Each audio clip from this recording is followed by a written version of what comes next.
I'm Norman Waldberger. Today we're going to talk about an algebraic framework for rational trigonometry. We're going to go back to basics in a sense. When we started this series, we began with a rather pictorial approach to the basic definitions. Now that we've been at this game for a little while, it's time to move up a notch in terms of sophistication and also power and generality. So that means we're going to move towards a more algebraic framework for the subject. This is going to have a lot of advantages. It's going to open new doors for us. It's going to allow us to generalize the subject in many important directions. It's also a way of making the proofs more concise and precise. So, I remind you that when we have a grid plane like this, we have the convention that points are indexed by ordered pairs of numbers, and so a point like A is given by this pair 7, 2 enclosed in square brackets. A line L, like this one here, can be written as an equation, either like y equals 2x minus 4, or rearranging as 2x minus y minus 4. That's our preferred form. And then we can take that form and recast it by just looking at those coefficients arranged in a proportion. So in fact, we define a line to be a proportion in pointed brackets which encodes the three coefficients. A circle like this one here has an equation like x minus 3 squared plus y minus 4 squared equals 4, because its center is at the point 3, 4, and because it's over 2, or its quadrants is 4. And then this can be expanded and rewritten in this more standard form. And then the coefficients of x squared, xy, y squared, x, y, and the constant term can be arranged as a proportion of 6 things. And that allows us to think about defining a circle in terms of these proportions. Alright, so what we see here is that on the one hand we have a pictorial idea, representation of various geometrical objects.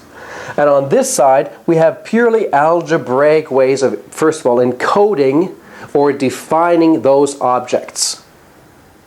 So there's a kind of a duality, a kind of a pairing between the geometrical picture in our minds and the algebraic formulation on a piece of paper.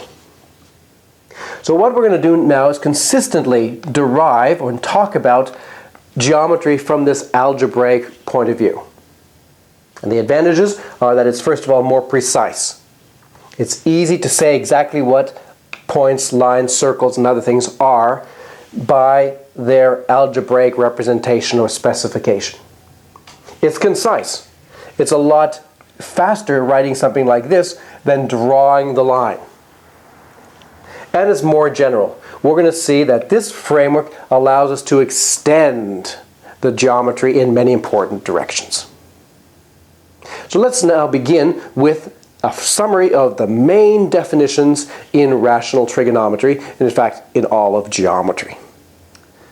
This slide right here is probably the most important single slide in this entire series of videos, because it captures, first of all, the definitions of the two most important objects in all of geometry, and secondly, because it captures the two most important metrical measurements in geometry. So, what are these important things? Points and lines. These are the fundamental key objects with which we do geometry. Circles, hyperbolas, elliptic curves, varieties, all kinds of other things are of secondary importance to these two objects. That's why it's really important to get them down exactly precisely.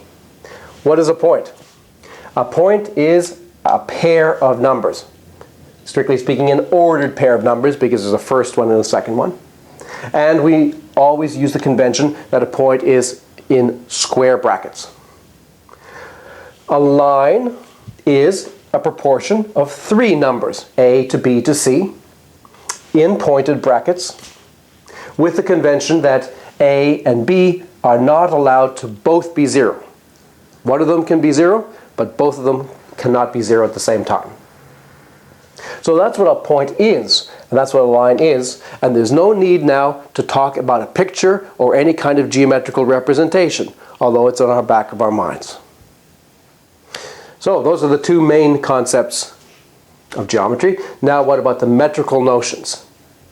The quadrants Q of A1, A2 between 2 points A1 and A2 in terms of the coordinates of A1 and A2 is this number right here, x2 minus x1 squared plus y2 minus y1 squared. That's a definition that also doesn't rely on any pictures. It, of course, in our minds, corresponds to the area of a square built on the segment. But we do not need a picture, we do not need a square or the notion of area. This is a purely algebraic definition between the quadrants between these 2 points. And the spread between two lines. S of L1, L2. Here is a line L1 with its coefficients, line L2 with its coefficients, and we can define the spread between these two lines to be this number right here. A1B2 minus A2B1 all squared divided by A1 squared plus B1 squared times A2 squared plus B2 squared. With these two concepts, we can develop geometry. And if we had gone back to Archimedes and presented him with this slide, he would have understood what the point was after thinking for a few hours. And the course of mathematics history would be dramatically changed. Probably we'd be already on Mars by now, because this is so superior to the usual distance angle idea of geometry. This is the right way of thinking about metrical issues in geometry, as I'm hoping you're starting to appreciate. Now, those primary definitions on the previous slide are augmented by some important secondary ones. We say that the point A, x, y, lies on the line L, A, B, C, precisely when AX plus BY plus C equals 0. So this is the algebraic formulation of what it means to say that a point lies on a line. So it connects our two basic concepts. We also use the terminology that L passes through A to mean the same thing.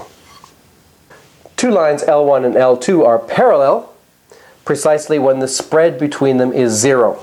That's now a definition.